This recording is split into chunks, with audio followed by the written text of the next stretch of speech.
Mr. Alan in the world of toys. Boxing, toy museums, reviews and reviews. Mr. Alan in the world of toys. Unboxing, toy museums, reviews and reviews. Mr. Alan in the world of toys.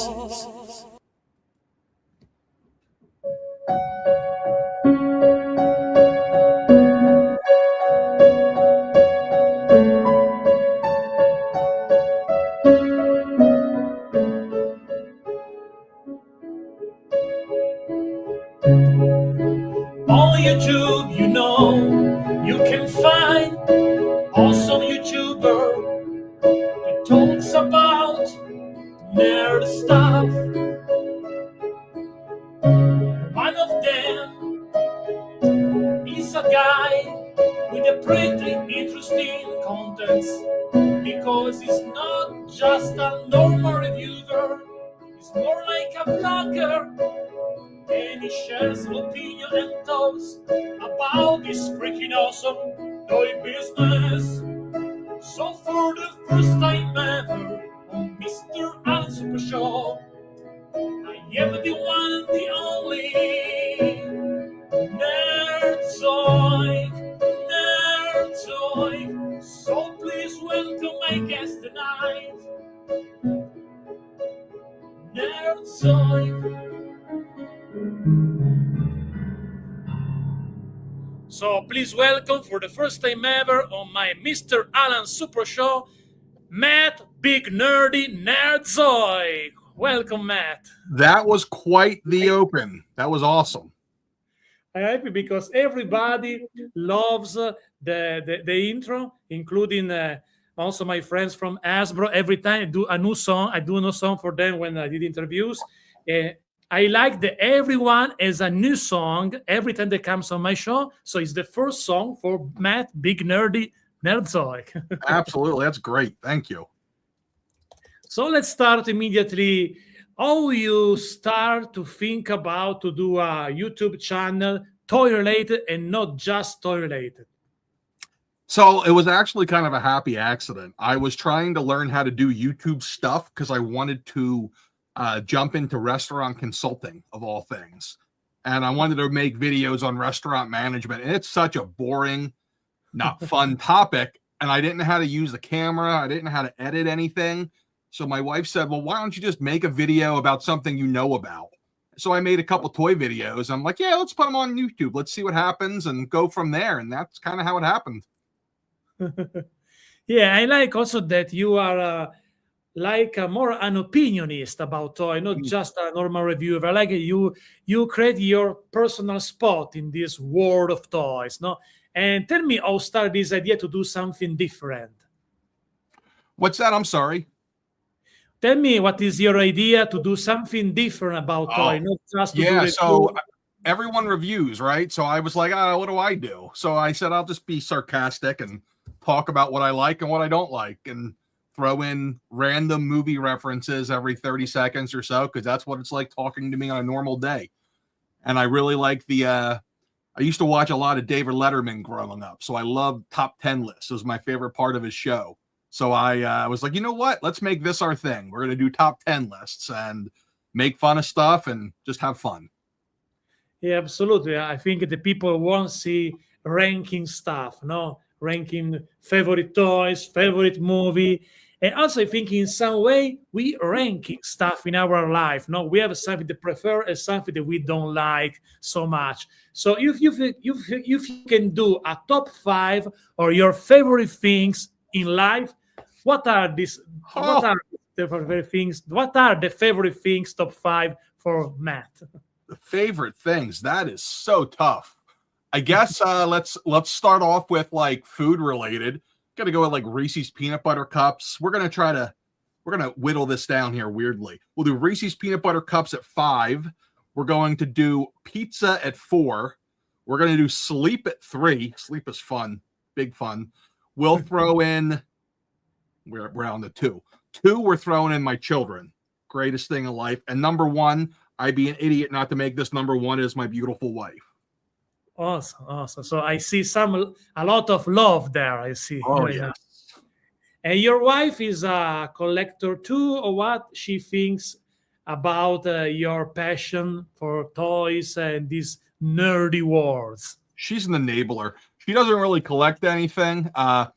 She is she when we met, she found out that I did this, and I was really on the down low with it then. I was in the restaurant world. I didn't talk about it much.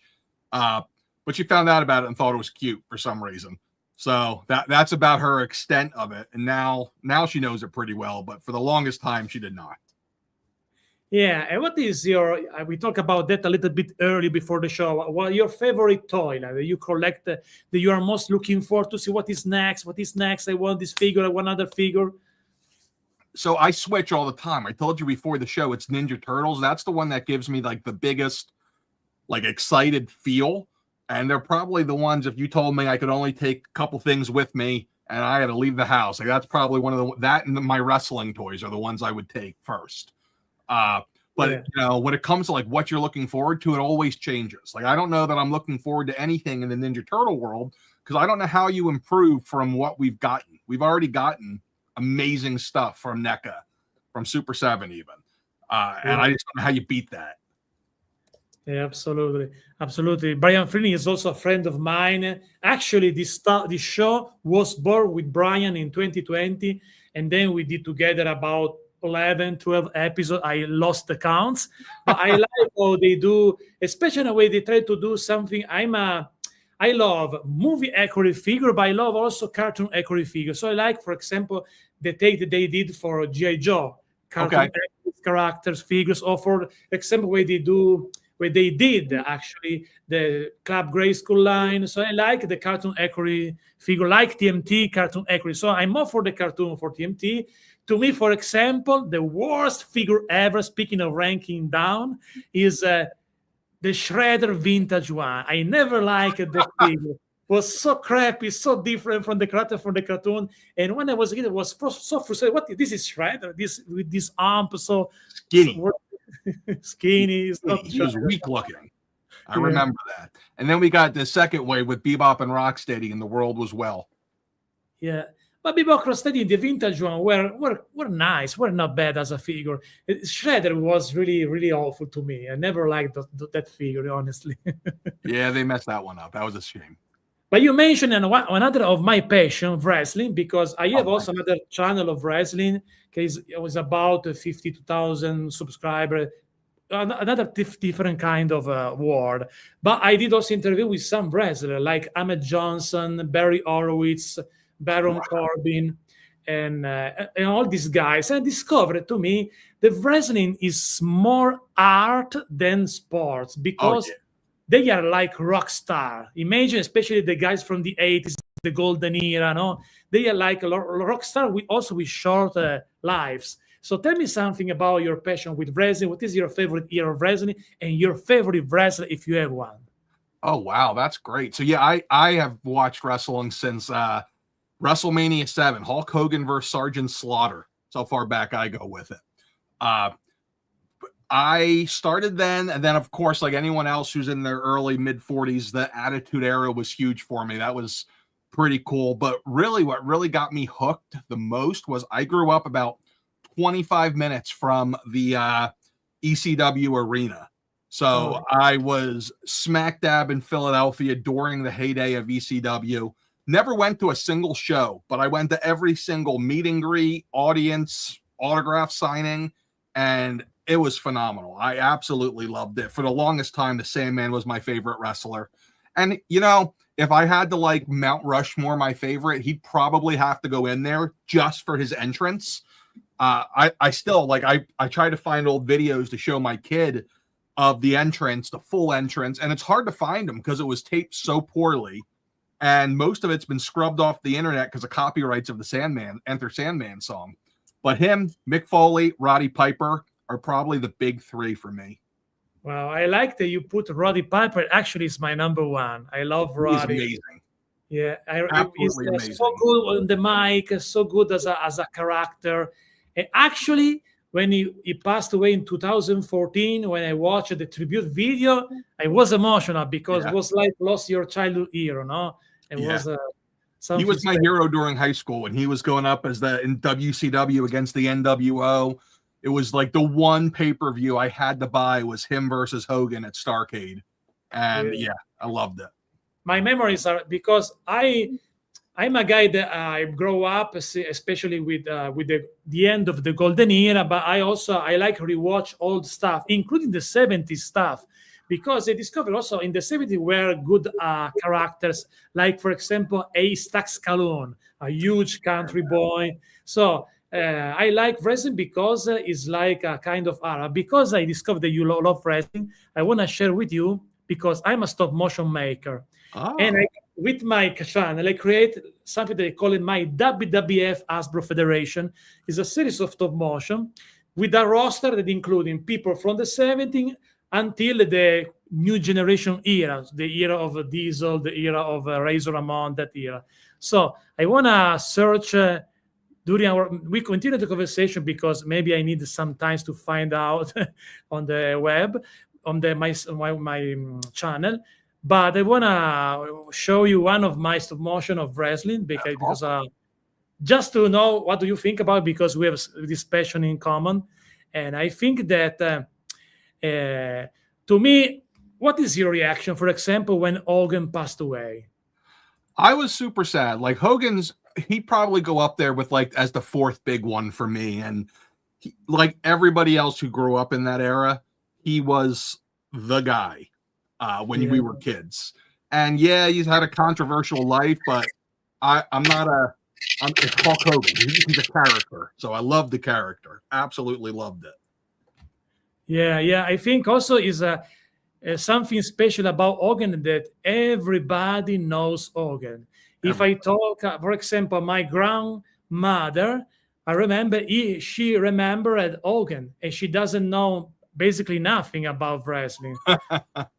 But because he was he saw a unique character, even people that doesn't care of wrestling, and between a range of people that are today maybe in the 80s or just kids, everybody knows Hogan.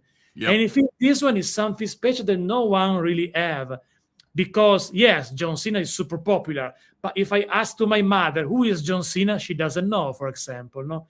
But Hogan is something that is a worldwide superstar, but also a superstar that brings every generation in his field, in his story. So that's, I think, is really cool.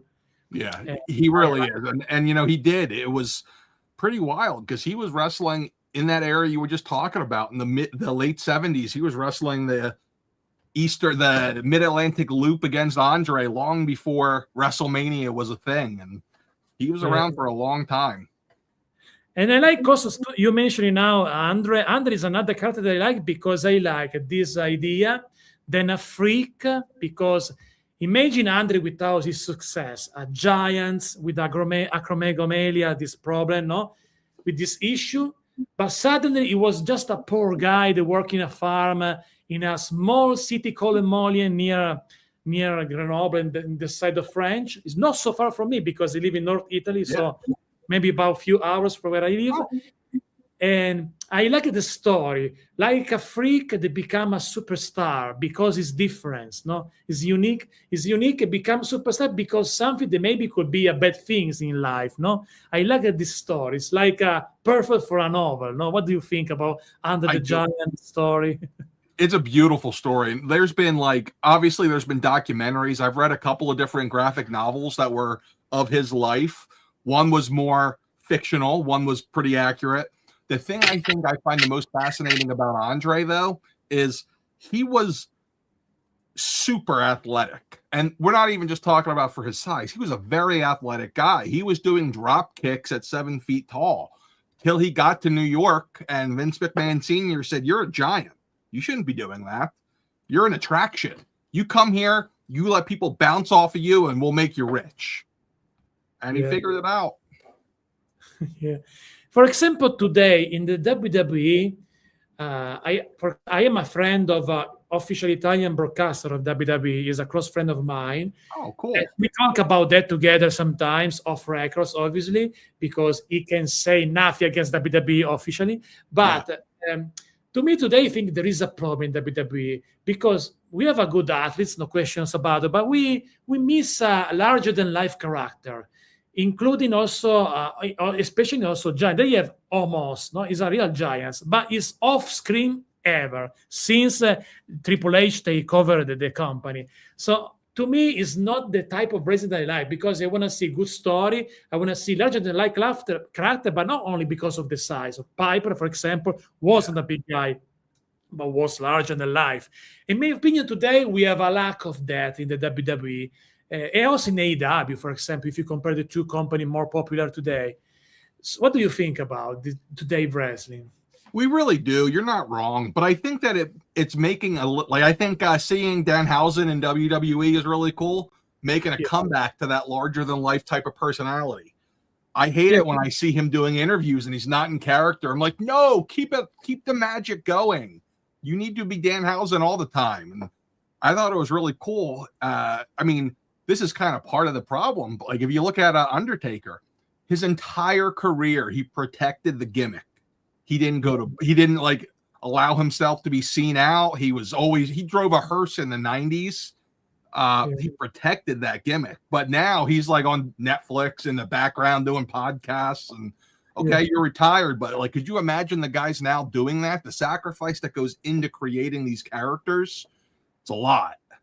It's a lot. I agree. And also it's like to lost a dream in some way as a fan. What happened now? That's why I really appreciate the comedy characters. Like those guys have it hard, but I think a lot of the time they're just being themselves. Santino Marella, hilarious guy. R-Truth, which if you ever catch that guy, he'll do like random TikTok live streams, and he's the same person off script as he is on camera. He's a goofy dude, and he's hilarious. Yeah. Speaking of Santino, I met him. I did an in-person interview with him because for a while, he worked for an independent company wrestling, including a small company in Italy. They take a show just a few hours where I live. I met him, really nice guy, super nice guy, Santino Marella. Humble, really nice guy. But also, for example, Ahmed Johnson, and I did interview on this show, another super nice guy with a lot of great story. He told me that back in the new generation era, the backstage was tough because we have the clique against everyone that take over the situation, jealousy. So, not just that, the other piece of it with him is I've read a lot of books on that era, and a lot of guys will talk about how stiff he was to work with. Yeah, how, like, you felt it when you woke up the day after wrestling Ahmed Johnson. You knew that you wrestled him. I think a lot of them were just mad about that. Yeah, I know that. But you see, that he's a guy that's better as a friend, not as an enemy, because he can destroy you with just one punch. No? He came up when I was probably 12 or 13, and I love that guy. I was so sad when he had like a punctured kidney, I think, and he got pulled from the card for WrestleMania against Ron Simmons. I think he was like a gladiator, Farouk Assad. It was great. That was great stuff then. And they were there. I mean, I think part of the character thing, though, is they weren't afraid of offending anybody. You know, they were just like, okay, if we offend somebody, so what? Whatever. I think that kind of goes with being a non-public company. They didn't care. I like also today everything is more difficult. Also, when I do interviews, also for my book, you need to take care of each words because now everything is politically correct. So it's like less freedom because sometimes they sell the politically correct like respect for everyone, but in reality, it's less freedom. So, and that's, for example, imagine some movie, some TV chase movie today, for example. You know what I tell my kids? I tell my kids, they're young, they're 12 and 9. I tell them that words can hurt you. So I don't want to hear you cry or complain because someone said something mean about you. You have thicker skin than that. But apparently words can hurt other people. So watch what you say to people. And it's a little bit scary because people are thin-skinned. They don't know how to take criticism. It's kind of ironic because, like, in this day and age of social media, if you're going to do YouTube, you're going to get criticized. Some of the stuff I've seen about me never makes me mad. Some of it I like really bust out laughing. but people get mad about stuff really quickly. It's almost comical if it wasn't so annoying. I agree. Meanwhile, I find one of my stop motion that I want to share with you. Oh, let's see it. I need to skip the ads. I don't think that is the last one because it is so many. This is the episode number 250. Woo! But I have it's not the last one. But to be faster, I grab this one because I see some character we talked a few moments ago. So I wanna see your genuine reaction on this. And probably during the show, I will share with you other kind of stop motion. Let's see. Be ready for my stop motion. I wish I could do stop motion. I don't have the patience for it. I love it because now for wrestling is easier actually because do stop motion of wrestling. I wrote the storyline of my characters. I like to never happen matchup, but when I do stop motion for G.I. Joe or Mochu, it's different because I go back with my writing stuff. I write a little story and the screenplay. And this is more easier. But let's show you with you and let me know what do you think. Yeah, let's see it. Welcome to Superstars of Wrestling. This is Vince McMahon and Roddy Piper. Let's go to the ring announcer, our Finkel for special match of tonight. Ladies and gentlemen, the following contest is a tag team match scheduled for round 4. Introducing first, with a total combined weight of 463 pounds, Legendary Shawn Michaels, the Rockers. The Rockers, fan favorite tag team specialist, arrives in the arena. And their opponents, accompanied by their manager, the Doctor of Styles Black, with a total combined weight of 510 pounds. Here are Hercules and Paul Roma, the Power and Glory. The match starts with Paul Roma against Shawn Michaels. Cross line cover 1. Just 1. Disqualification, Power and Glory. Well, what you gonna do, brother? I will do a big match tonight against Dino Bravo. Oh, what happened? Dino Bravo attacks Hogan with a megaphone from behind. What happened? So you are winning, yeah. Ladies and gentlemen, the following contest. Sound really bad, guys. Sound really bad tonight for this match. I think we'll announce the matchup. Here comes Dino Bravo. Maybe a fat matchup. What happened? Dino Bravo is in the ring. Power slam. Oh, take a look. Dino Bravo is unable to compete. No contest.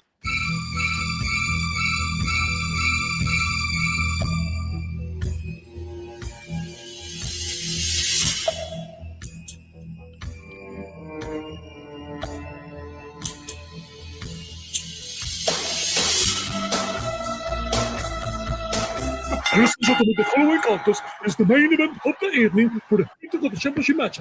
Introducing first the challenger from Grenoble in the French Alps, accompanied by Bobby the Ray Heenan, with 128 pounds, 100 Giants. Andre is upset tonight. And his opponents from Paris and now, with 175 pounds, the Intercontinental Champion, the Ultimate Warrior. Last title opportunity for Andre the Giants tonight, and by Andre. Cover by Andre 1. Just 1. Unbelievable. On the top of the back, Warrior 1, 2, 3. Warrior still the champ, my friends. Celebration for the Ultimate Warrior, still world champion. Speaking to women, Ultimate Warrior is ready to everybody. Yes, I challenger. Also the challenge. Do you like it? I love it. There was some great. I'll tell you. The Howard Finkel impression was spot on. You got the Fink down. The following contest. I love that you just threw the random Psycho Sid vignette in there. that popped me. That was good. That was really good. How long would something like that take you? Not so much. Maybe for one episode, 1 hour to shooting, another hour to put together everything. Okay. Take more time. Other stop motion that we show you later.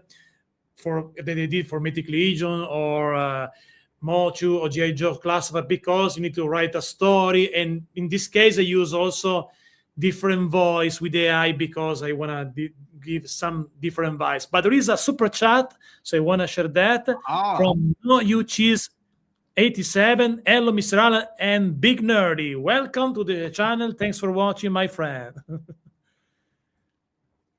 But yeah, I like to do that for wrestling because I I miss those days with those characters. So it's a way to bring back those guys and create something new with them, but with the same vibes, no? In some way. This It's is the beautiful.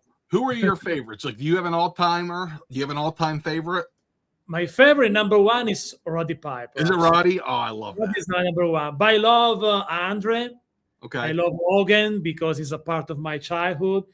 But in general, I like all large and dark the life character, and almost everybody in the Golden Years ever big, including imagine jobbers like Nels, Brooklyn Blower, Big Bully Bills. Barry Horowitz. You talked to him. Barry Horowitz was one of the better jobbers. Absolutely.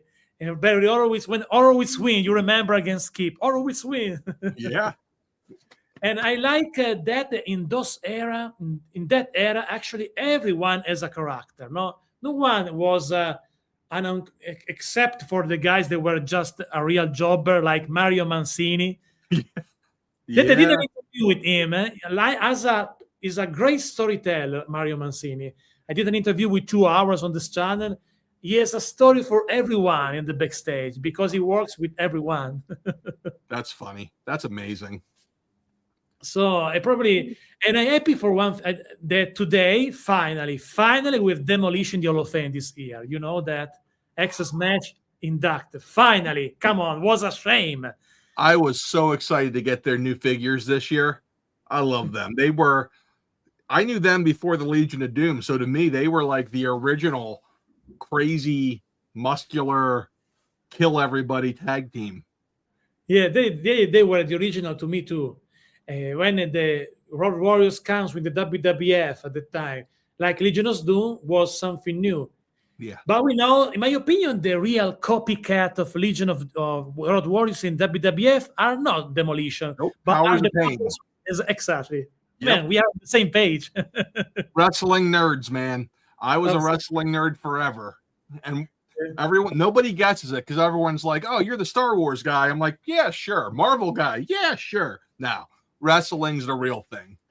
Yeah, to me too. To me, it's the same things also because I like the almost obscure character, like Mentor, Max Moon. Bastion Booger. Bastion Bogart, exactly. I like it. For figures, I prefer retro stuff. So I have the old WWF Hasbro. I do custom with my friend. Okay. And I love and now we have a lot of retro company, not only Mattel, no? Everybody. Yeah, everybody. I did also some interview with KWK, Sean, for example. They did a great figure of Mentor, actually, official figure of Mentor. I collect Zombie Sailor Toys figure because I'm a friend of the sculptor. Alex Ike is an awesome artist. But I like because the Zombie Sailor Toys are more accurate. The details that they put on the likeness on the head. Also because the sculptor work with clay, continue to work with clay, not digitally. And you feel the difference sometimes. No, I'm not a guys against technology, every techno stuff. Because as a musician, I use technology. I use, I think it's a help, but digital is just an help. It can't be something that to escape the idea, to escape the effort. It's just a tool. No, what do you think about technology overall? I think it's a fantastic tool, but people are using it wrong. I was looking at it. I was talking to somebody about this earlier. AI especially. People are using AI to create content, and that is not its best use because it creates kind of slop. It just creates like conglomerations of stuff. But you know what AI is really good at is bouncing ideas off of it and going step by step. So the last couple of days, I was working with ChatGPT on this is going to sound super nerdy, but really in-depth spreadsheet. And it helped me build like all of these different functions inside of it that I didn't know how to build any of that stuff. But that's what it's there for. And I think the people who are making I've made silly videos, who hasn't? But I think the people who think that's it's going to replace are very wrong. Technology can be your friend, and I think people who don't learn it are going to be left behind. I agree because you can it's not something that you do instead to do art. It's something that can help you to do little things. For example, for my stop motion, when I have a figure with an articulated jaw, I do stop motion to move the mouth, not AI. But when I have a figure with as no articulation, I use the eye to move the face because I don't have other way to do that. But only in that case, because I prefer to do everything traditionally stop motion. I think for music it's the same. Actually, today there are crappy music also without AI. People that try just to hit the target. And in Italy, for example, the music is so bad, so bad. They do cheap imitation for US stuff or UK stuff. And if you listen some music in Italy, they look like the same with the auto tune. They sing trap in the same way. Everybody. So that is, to me, is trash, because the goal of the art in different field, music, comic, whatever, is to do something new, unique, with a personal point of view. If you start to follow other things just to kick the market, and it's not good, in my opinion. What do you think? It never is. And the truth is, how many stories have inspiration from others, right? Like, there's so much in it. Like, I'm a big fan growing up. My dad was a John Wayne movie guy, and it's really interesting. There's quite a few scenes in Star Wars, of all things, where George Lucas took it frame by frame from a random John Wayne movie. And I think that is super, super cool, the way he was able to do that. And I think that in a lot of ways, that's how AI has to be used. It's an inspiration. It's not a, hey, I need you to write me something that's worth $1 million. Good night. That ain't going to do anything. Absolutely. I totally agree with that. But the human being is lazy, no? So they try to do, the easy way for everything is the right way for many people. And the problem, especially, but I think the mission of an artist, is my opinion as a writer, as a video maker, whatever, is find a way to wake up the people. No, that they are lazy, they sleep, they live, but they sleep because they prefer to do lazy thing, to do the same things over and over, and sometimes don't think. No, they don't think about themselves, they don't think about their choices, and maybe they live a crappy life because they don't know their self. No, this is another issue. And the art is a big pusher. Also collect figures, because when you collect figures, you keep in touch with your child version of you, no? Because and that is really important, because if you forgot the child inside of you, you forgot 90% of you, or maybe 80, because everything starts there. And you need to feel, to have the same feelings every day to be creative. No? What do you think? Yeah, absolutely. Like, so I got something in the mail today that I've been waiting for a long time. I got the Big Bad Toy Store Cops Bulletproof from the Cops TV show in 1988. Wow. And it was a weird feeling that I haven't felt in a long time. So the story behind that figure was in 1989, when that figure came out, every toy store didn't have it. That's who every kid wanted. They wanted Bulletproof. And my mom was pregnant at the time, and her and my dad went toy hunting for it for me before she went into labor. When she was 8 months pregnant, they went from toy store to toy store in Philadelphia to find me that figure. So today, opening a new modern version of Bulletproof, it was crazy. It just really brought back a different time. And it's weird. I don't love buying older retro stuff, because a lot of the time it's like, okay, well, who knows what kind of shape it's in. I really love seeing reproductions of retro stuff with modern articulation and modern technology. And it's just so cool. And it really hit me. It was cool. I think I'm going to take it over to her house tomorrow and be like, hey, let's do an unboxing. But she'll yell at me and say, I don't have my makeup on. I think the unboxing is like celebrate Christmas almost every day, no? Yeah, and it's kind of sad because I don't know if you have any kids, but Christmas now, it's totally different. The stuff they get is not as exciting because, first of all, you don't get as much of it because everything's so expensive.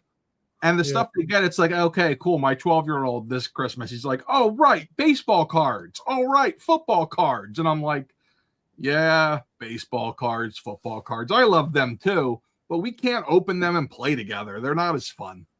Yeah, I agree. For example, I don't have kids, but I still a kid inside. I celebrate last Christmas. I asked to my girlfriend. I sent to her a list of action figure. Don't tell me which we buy. And on the Christmas Eve, I was a party with family. I opened my Jojo classified. It was like to become kids once again, no, the same feelings, because it's something that really matters. Go back with your childhood and find that feelings. No, it's something. It's still magic if you're able to do that. And this is the reason why collecting toys, collecting this stuff, is not just an hobby. It's not just something weird. It's something really mindful, in my opinion, because it's about to keep in touch with yourself, the true version of yourself. Because, in my opinion, our true version was when we were a kid, because we were more natural, no? Because when you grow up, you change, but collecting toys help you to steal yourself in some way, because change is not bad. Because if you still the same person for all life, I think there's something wrong. You don't learn nothing, no? If you don't change, but change doesn't mean forget what who you are, no? Yeah, no, definitely, for sure.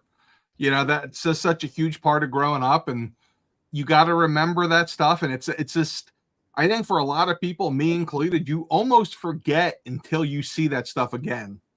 That's why I think so many people who go to like retro toy shows are kind of starstruck almost, because they see things they forgot existed. And it still happens to me sometimes, usually with like older non-action figure stuff. Recently I saw Flintstone Kids stuff. I forgot that even existed. I'm like, oh my gosh, I had that as a kid. Yeah, absolutely. Speaking of Twitch or YouTube, when I saw your stuff, I saw immediately that you understand that there is a brainstorming behind your videos. Yes. So I think there is, you see, as a writer, I feel immediately that there is a lot of research, brainstorming, and figure out to do something different every new video. Tell me something about your concept to do videos. Yeah, so when I brainstorm my videos, I haven't made a video in a while. I'm behind. But when I was making them regularly every week, I kept a little note on my phone with different video ideas, and then I'd throw stuff in there. But it really was just that. I'd sit down, especially when I was doing a lot of top 10 lists. It was, okay, let's come up with the list. Let's come up with like a top 20 list. Then I'd whittle it down and really look at like, okay, let's look at this. Let's look at it analytically. Let's look at it from a lens of, okay, what is funny about this? Or what does this remind me of? And I would just really try to think about it. And a lot of the time, just random stuff comes to you. Like I look at a random Doctor Strange figure from 2014, and I'd remember the Venture Brothers cartoon from Adult Swim in the early 2000s. And yeah, that was pretty much it. That was the big thing. And a lot of the time when I'm doing my brainstorming, it's like I'll remember movie scenes because I'm such a movie buff. And that's when I have to write down, like, cut into this scene in the Blues Brothers or something random.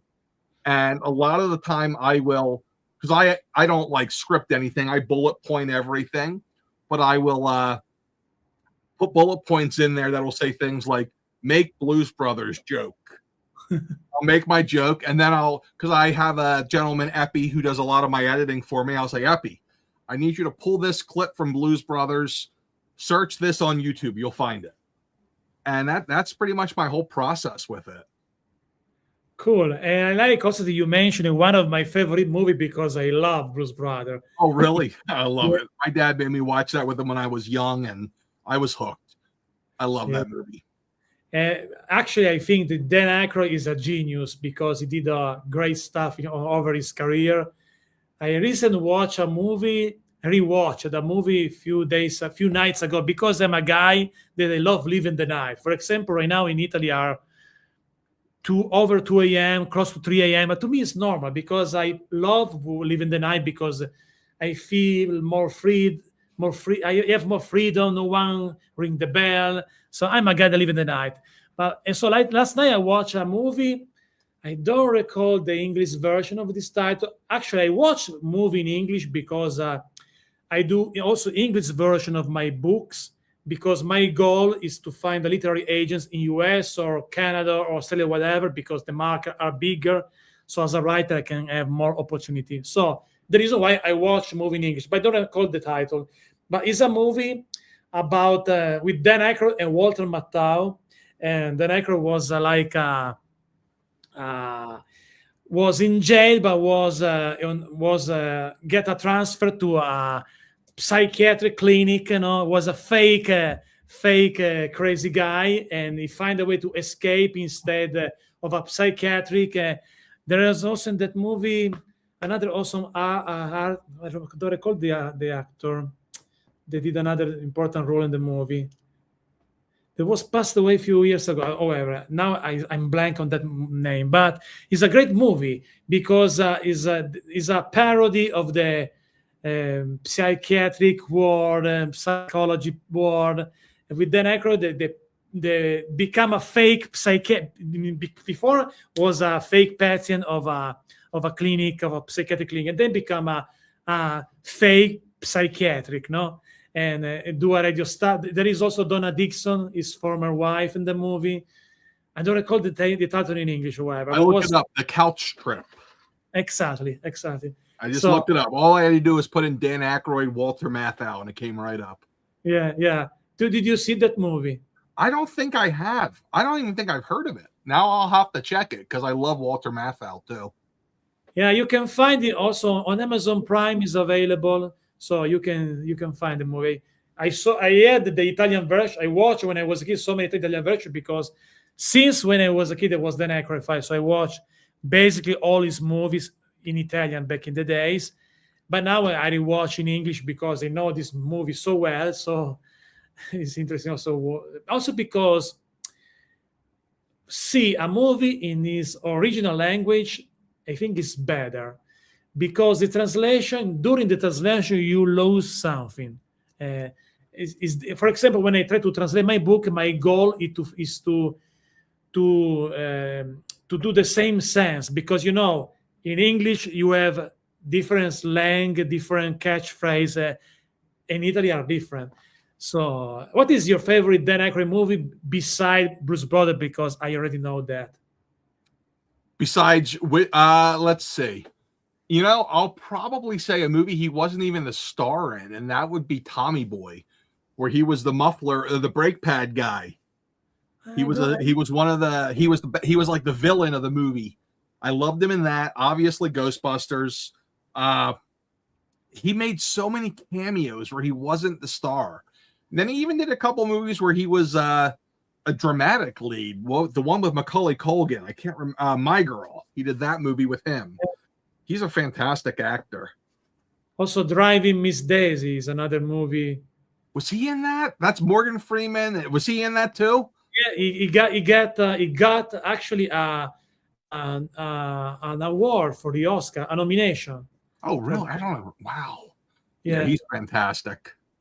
Was a nominee. And that one was all that and My Girl, where it looks like because Bill Murray, he had a turning point through comedy to serious stuff like the movie with Scarlett Johansson, etc. But then Aykroyd he did some dramatic role, but he go back in his original comedy stuff because I think he feel more comfortable. Now, actually, in these days, I discovered a series of with Dan Aykroyd. They never watched it because was never aired in Italy. I'm talking about the Soul Man series when he is a priest. There is the series complete on YouTube, I discovered. Did you never saw that? No. was aired in the US in 1997, 1998. I discovered that, and I find recently it's really really fun. It's the kind of situation comedy series like Jim Belushi stuff. Hmm. This kind of comedy. It's not bad. It's cool. Interesting. Yeah, he's a fantastic actor. I love watching him in anything. Actually, this is the skull of my previous guest. Well, let's hope. Well, I don't have horns, so I think I won't be as good of a skull. What is your favorite music that you listen the most? Speaking of music. My wife makes fun of me because I'm not a music guy. I'm not a modern music guy. I like old music. I grew up on my parents' music, so I listen to a lot of 60s, 70s, 80s stuff. I don't really like anything modern. I like what I hear. I like things in movies. One friend I once had used to laugh because I'd say, well, if you can't put a song in a movie, then it's not a good song. And that's I'm just such a boring guy when it comes to music. Speaking of the old music, do you also maybe you like rock and roll, this stuff? Of course. Chuck Berry. Oh yeah. Or Johnny B. Bad. Johnny B. Yeah. I know that music because my father was a listener of that kind of music. So I know the music. Actually, I grew up too with that music, this super old music, because my father had just a room for music. And so I listen a lot with the original 60s, 50s, those kind 70s stuff, original rock and roll, no? Yep. Rock and roll, Chevy Checkers. Yep. Oh yeah. I love that stuff. And it's interesting because I'm never allowed to control the radio at home. I don't get to pick the music. I have bad taste, I'm told. Speaking of music, to me, for example, I listen music when I edit some toy news or some stuff or sometimes I do a loop. I choose just a song and put a loop because that helped me to be more focused in some stuff. You know, for example, as a writer, I create a playlist for every music to give me the right vibes to write a story. You know, so also because I'm a musician, so the music is a big part of me because it helped me to drive me inside of something. You know, is my way to do that. But I see a lot of goodies in your background. Which figure are there? Some wrestling stuff, probably. Yeah, you know it. There's a ton of wrestling stuff back there. You can see the bottom. I took stuff away to bring it to work so I could have some stuff on display there. Then I have my Marvel HasLabs, which they're my favorite things, Galactus and the Sentinel. Then I have a mix of stuff, some Marvel Legends, a little bit of DC. But, of course, I have my wrestling stuff prominently behind me, my wall of Hulk Hogan's and old wrestlers, and a lot of the characters we were talking about. Big Boss Man, Jake the Snake. Who else do we got that's a character guy? I was a huge Mick Foley guy, so all three faces of Foley. Yeah, that was a good time. Those were the days. Mick Foley, in my opinion, is a genius because he puts together some character. Remember the debut of Mankind, no? Oh, I was scared of him. He scared me. Without a doubt. With the right music. I did also a custom figure of Mankind, a WWF custom figure of him. Such a great character. And such a crazy guy. Remember when he destroyed himself in the match in LA, and then in a cell match, I believe it was. It was in Pittsburgh, Pennsylvania. Not far from me. I remember it well. 1998. Now, did you see in person that match? I didn't. I remember. So back then, I didn't have any money to pay for it. I remember I actually, if you turned on the pay-per-view channel, it would be scrambled, but you could listen to the commentary. So I would just have the commentary on, and I'd sit there and I'd listen to it like it's the radio. And I'm listening. I'm like, what? What do you mean he got thrown off? What do you mean he went through the cage? I thought it was a joke. It was insane to me. I remember that so well. Yeah, he take a big risk on his career. By my opinion, that happened for every genius because the genius is a guy over the limits, no? So you take care only of your idea, and everything doesn't matter. Mick Foley is one of this guy because so crazy but so unique, because he's another guy that will never be forgotten because of stuff that he did. No. Yeah, and we'll never get it again either. He was insane. And I remember, have you ever seen the documentary Beyond the Mat? Not yet. Okay, that's from 1997, and it goes backstage through the lead up to his match with The Rock at Royal Rumble 1999, and it just shows how like it shows him talking to The Rock. He's like, listen, when you swing that chair, don't do it soft. I need it to be believable.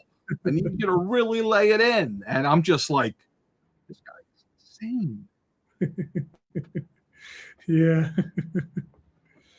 But speaking of modern era, probably, I believe I'm talking about the last 10-year WWE history. Probably the best character was Bray Wyatt, in my opinion. He was really good. I think it was cool that he had something for everybody. Like if you didn't like the whole Fiend thing, then you had the Mr. Like, him in the little house like Pee Wee Herman. I wish they would have pretended that it was a different person though. Like Bray Wyatt should have just been like, oh no, he's coming. Like acted like it wasn't him the whole time. I thought it was so goofy and weird. I loved it. The only thing I didn't love is when they did that Hell in a Cell match with the red light the entire time. Yeah. What am I watching? This is terrible. Yeah. It was so weird. But I like what he did. Also, just the idea to come in the arena with the lantern, no? Yeah. I love that. They come down with the lantern and the rocking chair. I don't love what they do now with the guys with his brother. I think it's kind of goofy. Yeah. But I loved it when it was Bray. When they were it was him, Luke Harper, and the big guy, Eric Rowan. Braun Strowman and also Eric Rowan. Yeah. The Wyatt family era. Yeah, that is a big, the Bray Wyatt, that is a big loss, in my opinion. Speaking of creativity, it was one of the best today, because today we don't have a larger than life character like this. Yes, we mentioned Danhausen, but it's rare now today, Imagine I think it's underrated with that, and he's almost at the end, is Chris Jericho. How many different characters has that guy had? Just changes every couple of years. Yeah. Chris Jericho is another great guy, absolutely. I love also, for speaking of wrestling, another character that to me was really unique was Goldust also when he debuted. I remember his match with Roddy Piper at WrestleMania 12. Yeah, me too. I remember watching that one, and I was really confused with the whole OJ thing, Roddy Piper chasing the white Bronco.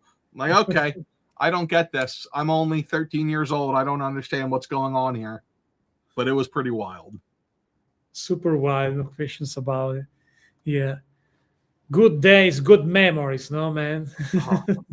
Yeah, it's funny because I think that back then we'd watch the wrestling, and especially that era in between the WrestleMania era, the Hogan Warrior era, up to the Steve Austin, The Rock era. We look at that as like a bad time, or we think like we thought it then, but now I look back on it and I'm like, that was pretty darn good.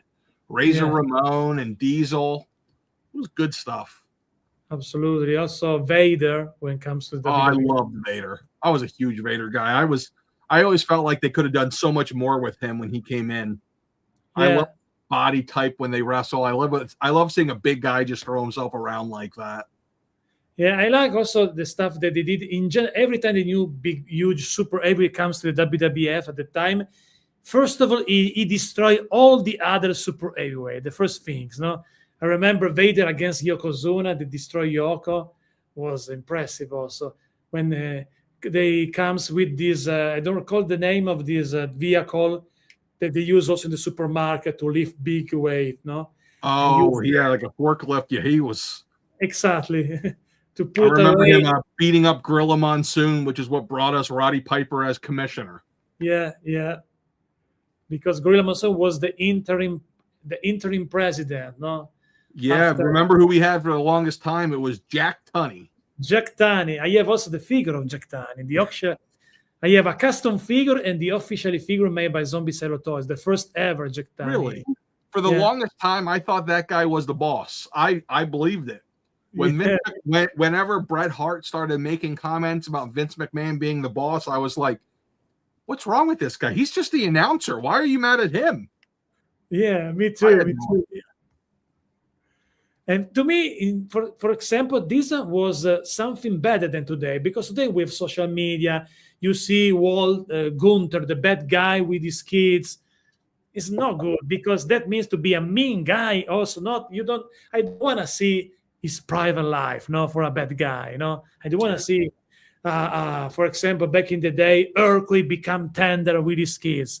Yeah, we know later in documented that he's a super nice guy in real life, but come on. Earthquake is a guy that destroyed Hogan chest, no? Yeah, I loved Earthquake. He was great. Another one of those guys. I love the fat wrestlers. Him, Typhoon, they were always my favorite. Yoko, loved them. Hey, that's something that's missing now. That's why I like that's what I like about Braun Strowman, not Strowman. Who am I thinking of? The other Braun in the Vision, but the Australian guy. I absolutely love him because it's like a throwback type of wrestler. Bronson Reed, that's who I'm thinking of. Bronson Reed, yeah. He has the physique. He's a little bit shorter. Yeah, he's not a big guy. But he's the shorter version of a guy like Bam Bam Bigelow or One Man Gang. I got to meet Bam Bam when I was like 15 or 16 at one of those autograph signings for ECW.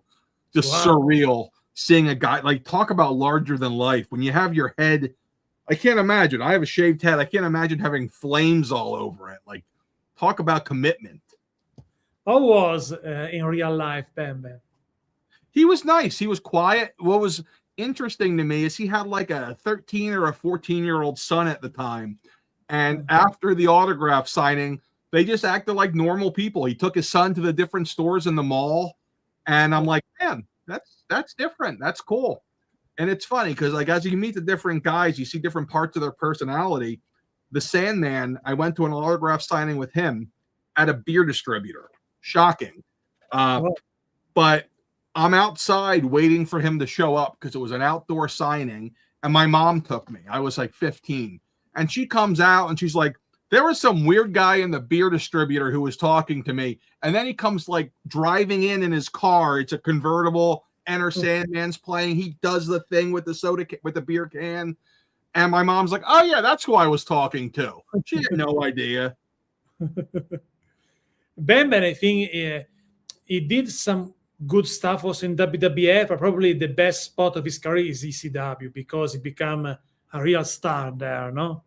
Oh, he did. And, you know, when I think of Bam Bam, the first thing that jumps into my head is him taking Spike Dudley and throwing him over the railing into the crowd, and then the crowd body surfing Spike Dudley.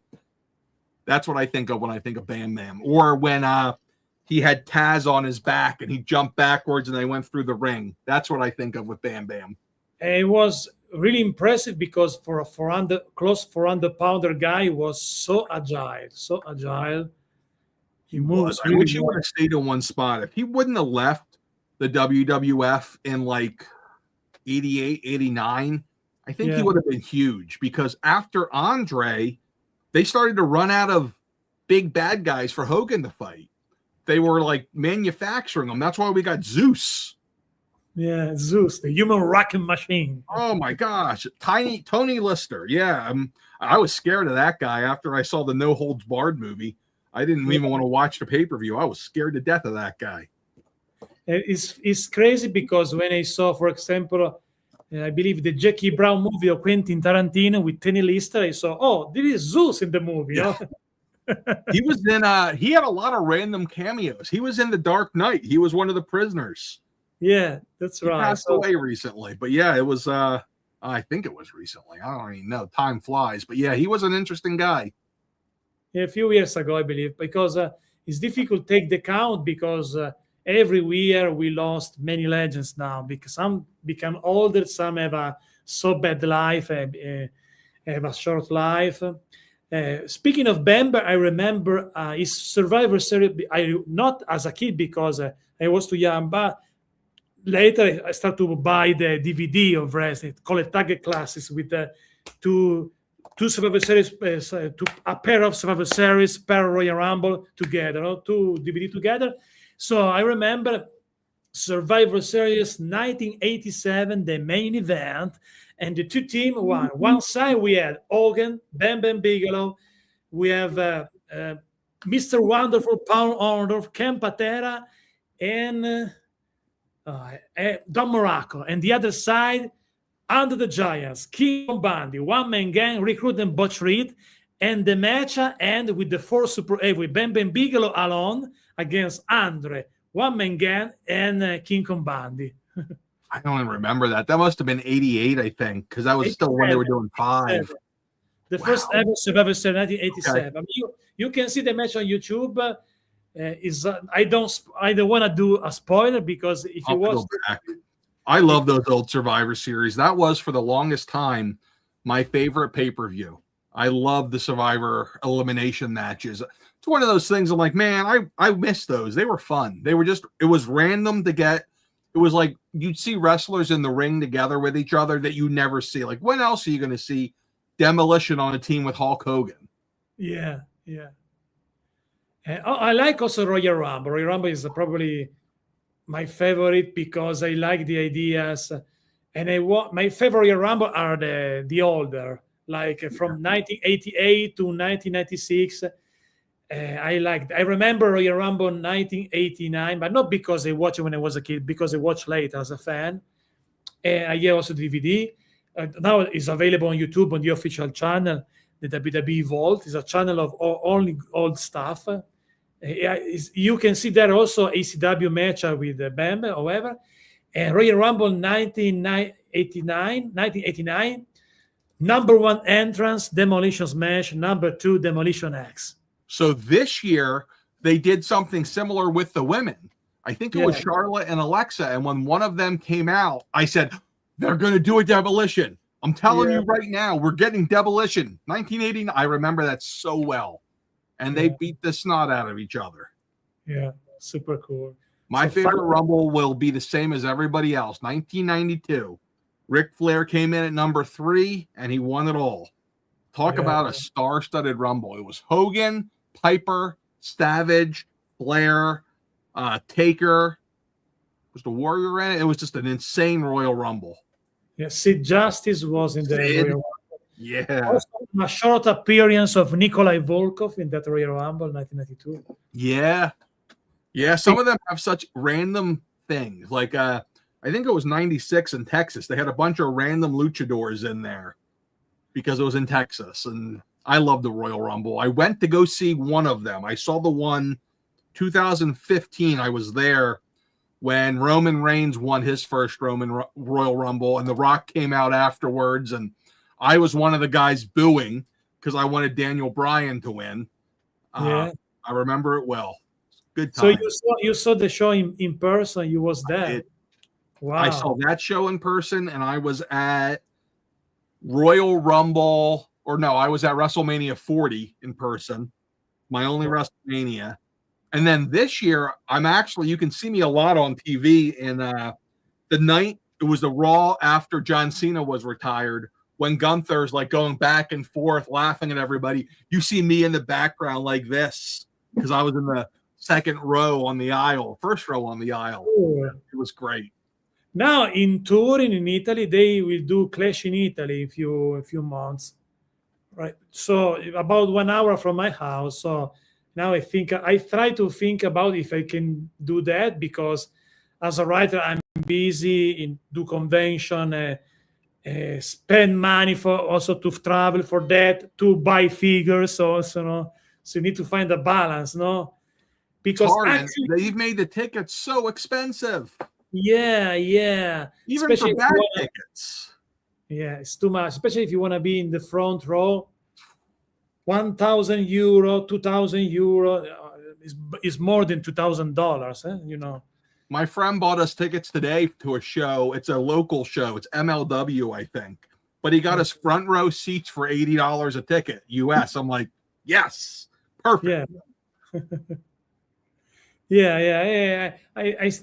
Actually, honestly, today I'm not a super fan of the Today product. I'm not a super fan of Triple H concept to do wrestling, no? But is WWE is a pay-per-view close to my house, so I still think about it, but I don't know if I can manage to do that because I have so much things to do. And also, as a writer, when you publish a book, you need to travel in Italy back and forth. So do you? Speaking of toys, you was a toy fair, but you in general you go to many toy convention every year. Not many. So I own a toy store now, and that's what I do for a living. So I go to the industry shows just to meet vendors, talk to the different companies, build relationships. I've never been to San Diego. I've never been to the New York Toy Show. I need to go to them. I don't love going to those shows though. I just don't enjoy it. Like I like going to see people, but the weekends is where I rest. I work a lot during the week. Saturday and Sunday, it's like, all right, time to recharge so I can do it again next week. So I don't do too many shows. I'll do a lot of little local shows. I'll go and see people, but I try not to do too many because 2 kids, man, they keep you running. Yeah. I went to Lucca Comics in Italy a few months ago, and actually there I did an in-person interview with people from Hasbro for different things. Dwight Style was there, Emily, Ivan, Chris from Star Wars. So I was there for do the interview with them. But yes, I'm not a fan of crowdy situation with too many people. I love be on stage. As a musician, as a songwriter, singer, I did a concert. I was the opener of a popular band in Italy many years ago, and back in the day, I sung in front of probably 20,000 people. So I like be on stage with many people, but I don't like be inside the crowdy area. No, not at all. I don't like going to concerts for the same reason. Yeah. Just I'd rather be at home. Now I'm good. And I'm the same way. Like I did a panel at a local show recently, and I'm like, okay, this was fun. There wasn't many people there. It was only a couple of hundred people. I'm like, this I can do. But when it's crowds and we're all elbow to elbow and everyone's coughing on each other, I'm glad I'm tall, so I'm above it all. But how yeah, tall are you? How tall are you? I'm 6'3". Oh, we are in the same. I'm I'm not huge. I tend to. I'm also wide. I'm like 6 feet each direction. So it makes that's where the big nerdy comes from. My son named that. I'm a 6'3", maybe a little in between 6'3", 6'4". I think I was 6'4" in high school. I'm pretty sure I've shrunk a little since then. Probably with the top hat, I'm 6'7". Yeah, that'll help. That'll definitely make you bigger. I need to get a top hat. Then that'll be real tall. Yeah, absolutely. Now I want to put you in a game. It's a game where I put every guest in my show. But right. to tell you the rules of this game, there is another version of Mr. Allen. Mr. Allen, an alternate version of Mr. Allen. Let me introduce a brand new segment of the show called Shooting the Guest. During this segment, Mr. Allen, yes, him, the weirdo dressed in black, will say 2 words, and the guest must choose only one of them. The segment will continue until the guest has had enough. All right, let's do it. I give you just 2 words, and you to pick one of the 2. You can say right. also why if you want. Is in your hands. All right, let's do it. Marvel Legends or Star Wars Black Series? Marvel Legends.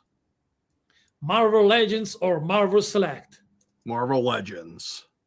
Marvel Legends or Mythic Legions? Ooh, I'm gonna still go Marvel. Marvel Legends. Marvel Legends or G.I. Joe Classified? Marvel Legends. Marvel Legends or WWE Mattel figure? Oh, I gotta go with the Mattel figures for wrestling.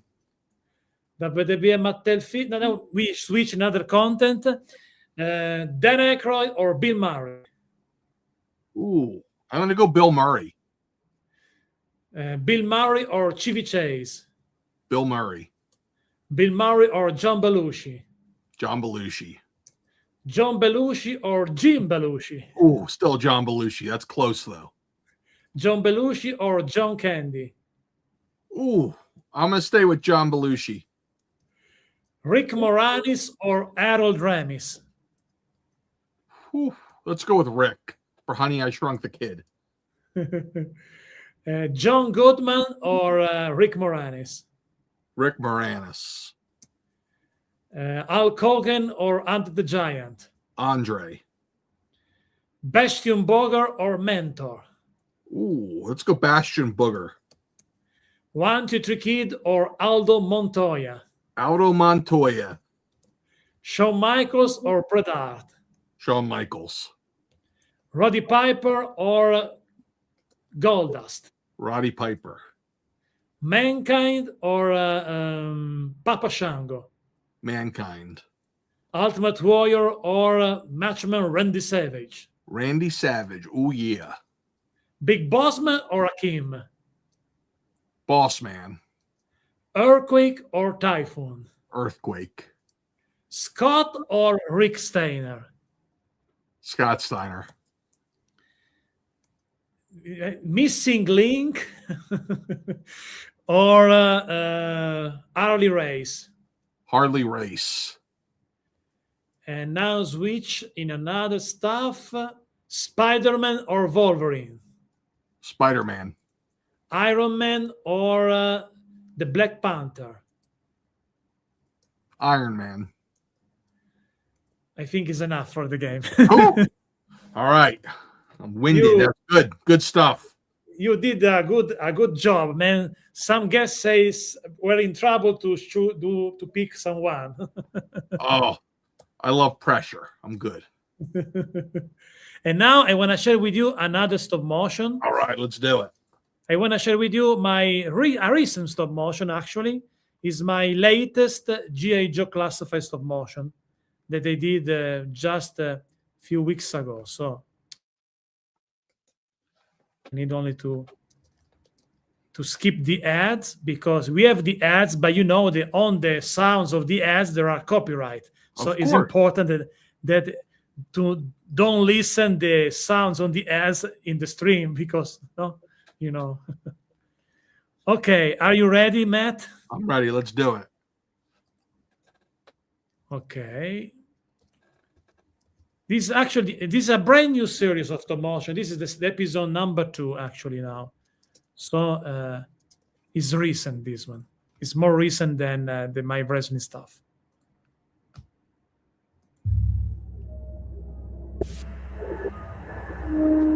We are gathered here because we know that Cobra Commander is no longer capable of leading Cobra. That imbecile has achieved nothing but failure. He has become an embarrassment. His time is up. Exactly.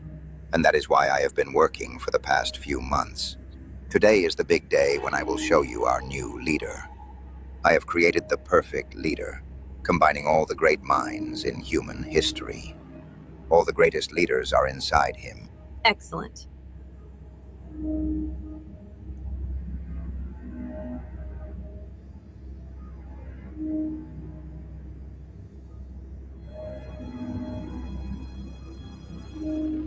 Guards, position the device on the correct trajectory.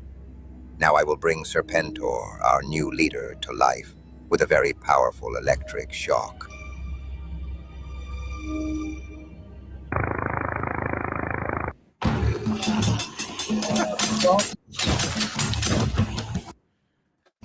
Good old ads.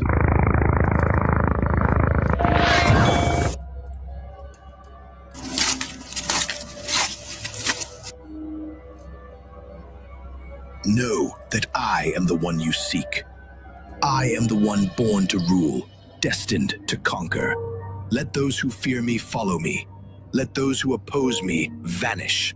For I am Serpentor, and this I command. What's going on? Who the hell are you? I am the future of Cobra, the one you've been looking for. Born to command, born to win. I was born to command. Dr. Mindbender? Baroness? What's going on? We're sick of you, buffoon. Your command has been a failure. You're finished. Finished, Cobra Commander. Cobra officer, take him to prison. As you wish, my Emperor. Emperor, you're crazy. I am the leader of Cobra. It's me.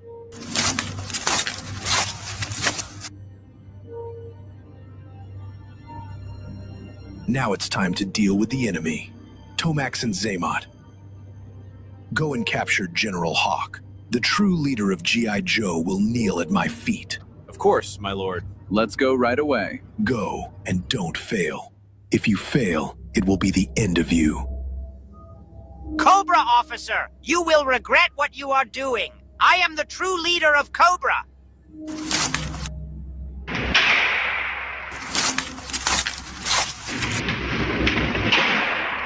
I follow orders. Serpentor is now the leader of Cobra, and I serve my lord. What are you talking about, you fool? You will all regret this. Traitors! Traitors! I am not a traitor. I am only following the orders of our lord Serpentor.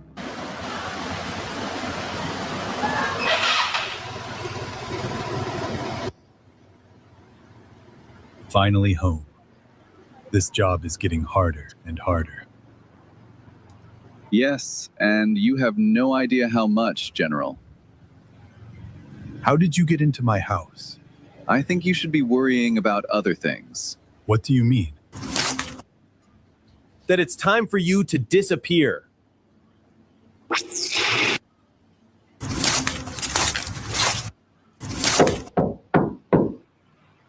The general told us to come after dinner, but he's not answering. I can see that too, you big oaf. What are you implying, Leatherneck? That I'm stupid? You said it yourself. Cut it out, guys. Come on, Roadblock. Knock again. Damn it, he's not answering. Maybe he's not home. And what makes you think that, Lifeline? Even the general must have a private life. Not everyone is like you, Roadblock. There are also men whom girls like. You want a punch? Cut it out, guys. I say we stay here and see if the general comes home. Okay, but I don't like standing around waiting. Neither do I. You'll pay dearly for what you've done. I don't think so. You'd better get used to your new home. And your roommate.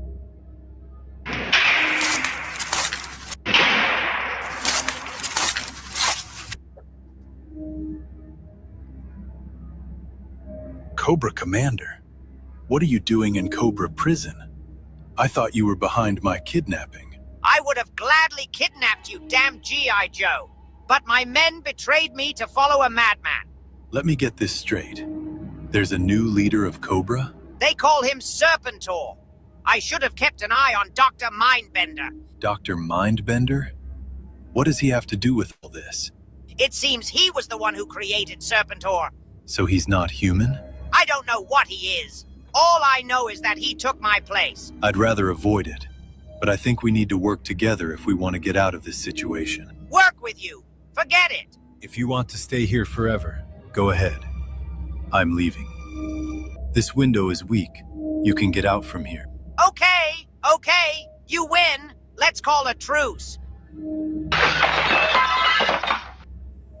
Come on, get out. You idiot! You made me fall! That's what happens to people who are used to giving orders, but don't know how to fight anymore. You're not funny! I've always hated you! Someone's coming. One of your former soldiers. I'll take care of him. Then you'll see that I can still fight.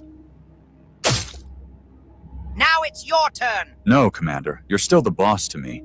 I know a way to get you out of here. What if it's a trap? We don't have many options. Let's follow him and hope he's telling the truth. It's been at least an hour and the general hasn't come back. But if we leave, we'll never know if he'll come back here. Maybe we should split up. Wait, I heard a noise.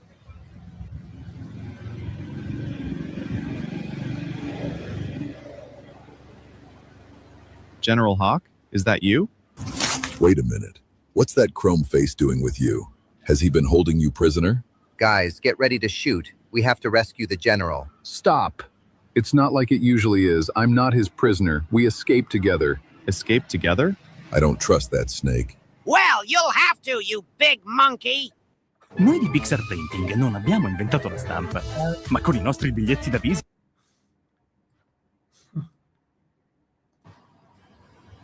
Roadblock, stop. That's an order. General? What's going on? Cobra Commander and I were prisoners of Cobra. But why was he imprisoned with you? Because my men betrayed me. Now they only obey Serpentor. Who is Serpentor? The new leader of Cobra, and he's not a real human being. But now come inside. We have to come up with a plan. Come up with a plan with Cobra Commander? I like this story less and less. Me neither.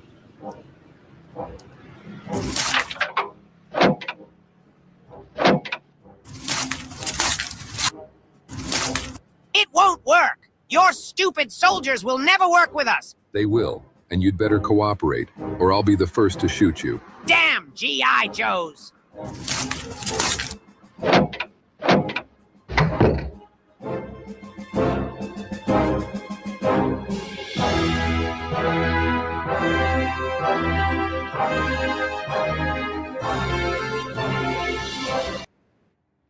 Nice.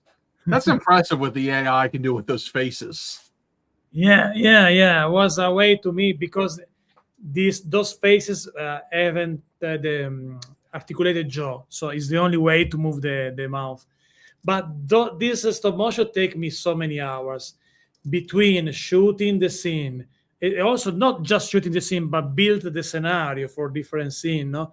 Because you need to put together different diorama. Actually, I'm sculpting also. I'm still working on a huge castle diorama, and some of those pieces are included in this video.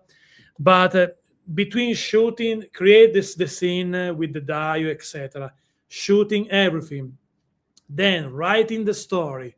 Because when I start, I have just a storyboard in my mind.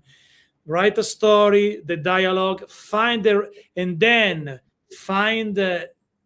Because some character I don't use. Also, for example, Cobra Commander, I just move the head with stop motion animation. I don't need AI because he hasn't a mouth. No. Yeah, but it makes it easy. But for also, if someone have the mouth with a bandana like the Cobra Trooper, no, they wear something. Where you don't see the mouth, I don't use AI. I use AI only when I have the mouth with not articulated jaw. But also choose the right voice after I did the dialogues.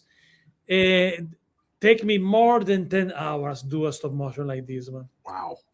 Yeah, it's tricky to do everything. But I like it because I like build worlds, create story like I do for my books. So it's something that I like to do when I have the time between my writing stuff and other stuff that I do. So it's something to do. Do you ever try to do a stop motion? Never tried. I don't think I have the patience. I can barely get things to stand as it is. I would lose my patience in like 5 minutes. Like, damn it, Cobra Commander, stand up. Yeah, also because it's easy your figure falls down during the shooting, no? So you need also to, if some of them falls down, you need to put back in place in the right position of the previous frame. Yeah, can drive nuts me too sometimes, especially because when I do reviews, in my reviews there is a segment called story time, and this story time is the stop motion. Okay. So is my way to do reviews. So maybe I'm in a rush because it's a new figure, so I need to be faster, no, you know, and you have to do this stop motion. But I love it, so I do anywhere, anytime. So wherever I do that because I like it. But what is your favorite G.I. Joe character? You know, I was never a big G.I. Joe guy growing up, but the easy answer is always going to be the same. It's going to be Sergeant Slaughter. Guy with the crossover. Yeah. He's a crossover, that's right. For G.I. Joe, my favorite is not even a G.I. Joe or a Cobra, is a Dreadnought, is a Zartan. Zartan? Nice. I love the Dreadnoughts, especially are my favorite faction in the G.I. Joe fandom. And I especially am a fan of the Sambo series. So the two season, not so much the DC version when Cobra Commander become a snake, a man like a monster. That was so weird, so goofy. Not, yeah, I prefer the Sambo series. I'm more for that. And also as a collector, I collect the Super 7 Ultimate cartoon figures, but for classified, I prefer of these characters related with the Sambo series. I'm a collector that I'm not a random collector. I choose everything that I want. I spend a lot of money, but I'm organized in my huge toy room, and I selected the stuff that I want to collect. Pick and choose. That's the way to do it. I tell people that all the time. Don't just buy everything. You got to pick what you're doing, or you're going to go broke real quick. Yeah. I think that you are organized too as a collector. I think for the most part, yeah, I tend to be. I'm not as organized as I used to be, but for the most part, I'm pretty darn organized. Yeah, I think it's important also also because for my collect, I have a big house. It's about 26 rooms. It's a huge house. Ooh. Now, for a while, my brother lives in some of these rooms, but however, I have just a floor with a huge room just for my toy room. No, but now in the beginning now looks smaller because there is a lot of stuff inside between diorama, play set, because I have also the Castle of Grace's Name Mountain Classics play set. So I have a lot of stuff now, including dials sculpted inside the walls. I have a lot of stuff, and now I start to find issue to find the room for new figures, for new stuff, because there's too much now. But I just collect something that I love, so I'm super selected as a collector. But now it start to become tricky to. For example, I buy the Dragon of Mythic Legions, and it will be a big figure. And now I figure out where I can put this, also because I'm still working in a huge diorama in scale with Mythic Legions or fantasy stuff. It's a huge, the tower is big. It is just the castle take a lot of room. I know this is also a way to display the figures, but however, take a lot of room. So do you have this? That's going to be huge when that comes out. Yeah. Do you have issue with space with your collection? Sometimes, like most of it at this point, most of my collection at the moment is in storage because my kids take up too much room. When the day comes that they grow up and move out, then it's all coming out of boxes and going back in place. For now, it's just my shelves behind me. I look forward to getting the rest of it out, though. I don't even remember half the stuff I have because I've been collecting for years. If you want to display other stuff that are in storage, you replace something that you have there, or? For the most part, like I'll rotate some stuff, but a lot of the stuff I have in storage has been in storage so long, I forget what it is. It's like older Star Wars stuff. I'm like, all right, I'll get it eventually. Like I went and got all the wrestling stuff out that I had. I got all the Marvel out, but I have a lot of 90s and 2000s or Star Wars stuff that I'll have to go get eventually. You can do maybe a toy hunt in your house to find out where what you have. You know? Yeah, I need to. I really need to. Always be in the both side. No, you have a shop, a toy shop, or you are also a collector. Always have a 2 foot into different side. There's always something, and that's the hard part. When you get to see everything in person, picking and choosing gets even harder. So now it's time for the last question. All right. Tell me what is, if you have one, your future bigger come on, my language, my tongue, what happened? Tell me what is your future bigger dream project? Well, it sounds very similar to what you were just talking about. I would love to, 2 things. I'd love to build out a full wrestling arena in scale with the ring, like not cardboard figures for the crowd, but the real crowd, like just put random figures in it. And I'd love to do a mythic scene with the mythics with the dragon when that comes out. I didn't even order one because I didn't know what was going on. So I'm gonna have to pick myself up one at some point. Cool. We are similar in many ways. Yeah, it sounds it. We don't have only the same high, but we have other similar things. A lot of crossover. Yeah. So let's do the outro song for you, my friend. All right. The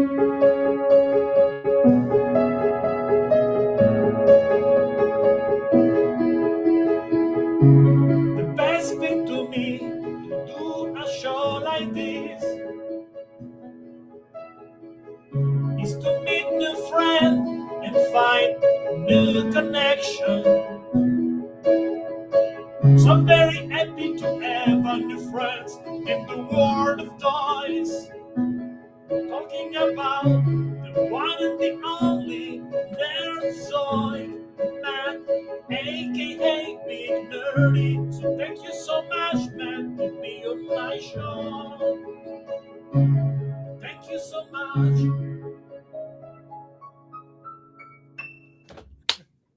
Love it. You know, nobody can do this for you. There is no YouTuber that can play piano in the same time. I don't think there is. I think you are correct. So thank you so much. And before to say goodbye to everyone, watch just this last fun short video. Thanks for watching, my friends. And please smash that button, my friends. Please smash and subscribe. Help this channel to go to 100k subscribers, my friends. It's my dream. Please give me your love, guys. But also, guys, like, leave a comment, and share this video with your friends, guys. But also, my friends, consider becoming a patron to choose the next content of the channel. And also, my friends, become a member to be my guest in my show. That's right. And now you can see this video, or maybe this other video, or maybe another interview, reviews, unboxing, stop motion, tutorial, and more for you guys. So thanks for watching, thank you so much, and subscribe, my friends, and so long everybody, so long my friends.